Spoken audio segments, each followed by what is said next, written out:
Selamat pagi Bu Wanti dan teman-teman. Pada pagi ini saya akan menjelaskan ancaman dan strategi dalam berbagai bidang. Yang pertama dalam bidang ideologi. Ancaman yang pertama adalah globalisasi yang menyebabkan warga negara Indonesia memiliki pandangan lain tentang ideologi Pancasila dan Undang-Undang 1945. Strateginya adalah dengan cara penanaman nilai Pancasila yang sudah diterapkan sejak kecil. Yang kedua, ancaman suatu golongan memasukkan para kader yang telah dibekali suatu ideologi tertentu yang ditujukan untuk membuat suatu kekuatan yang akan ditujukan dengan menggantikan dasar negara yaitu Pancasila.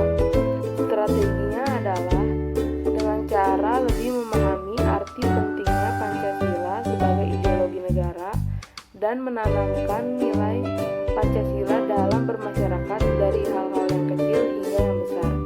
Yang ketiga adalah ancaman masuknya ideologi-ideologi asing yang melalui berbagai media sehingga mempengaruhi pemikiran masyarakat Indonesia, yaitu gaya hidup yang mewah, individualisme, dan pergaulan bebas.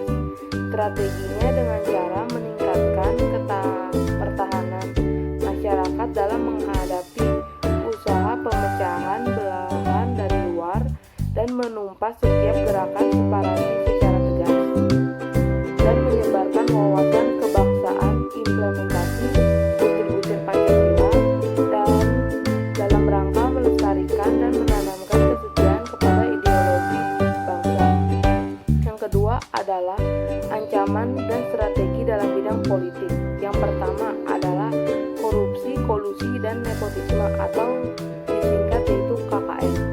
Strateginya dengan cara pemberantasan KKN dan diberi pendidikan kepada setiap orang, terutama remaja, tentang pendidikan KKN dan dampak negatifnya. Yang kedua adalah pelanggaran HAM.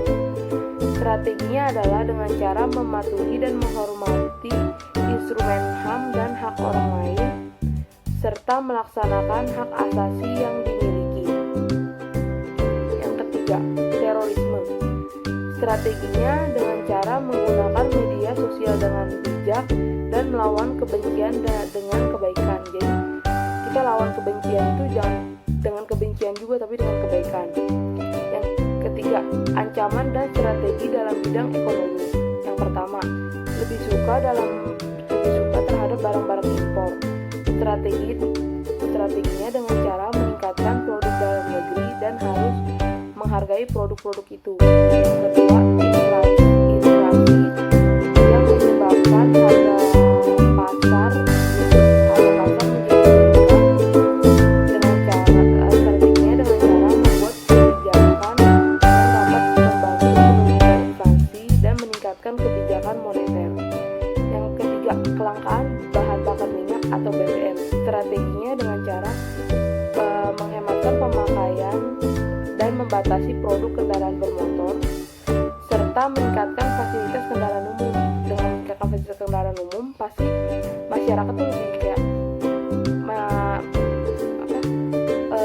fasilitas masyarakat umumnya itu kan udah nyaman, jadi dia lebih efisien lah menggunakannya. Yang kedua, ancaman dan strategi dalam bidang sosial budaya. Yang pertama adalah individualisme. Strateginya dengan cara lebih banyak bergaul dengan masyarakat dan memikirkan bahwa kita adalah makhluk yang tidak bisa hidup tanpa bantuan orang lain. Nah, yang kedua, hilangnya budaya lokal. Strateginya dengan cara membudayakan kebudayaan lokal sebagai tradisi, mempentaskan tarian-tarian tradisional dan jangan mudah terpengaruh oleh budaya asing. Yang ketiga, munculnya globalisasi mendunia.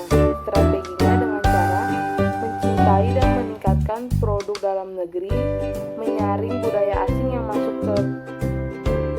sesuai kepribadian bangsa dan berusaha mengikuti perkembangan iptek dan juga membeli produk-produk dalam negeri.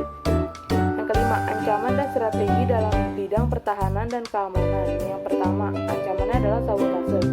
Strateginya dengan cara melakukan kerjasama antar negara, mempererat hubungan diplomatik dan mengadakan kegiatan yang melibatkan negara lain.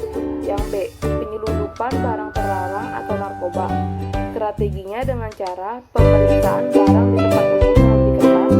Yang kedua, memberikan sanksi yang berat kepada pengguna dan memberantas dana ganda. Jadi kalau cuma memberantas orang yang jual itu, nanti ada orang-orang lain lagi yang kita berantas udah nggak ada lagi. Nah, yang terakhir adalah adanya kelompok radikal yang ingin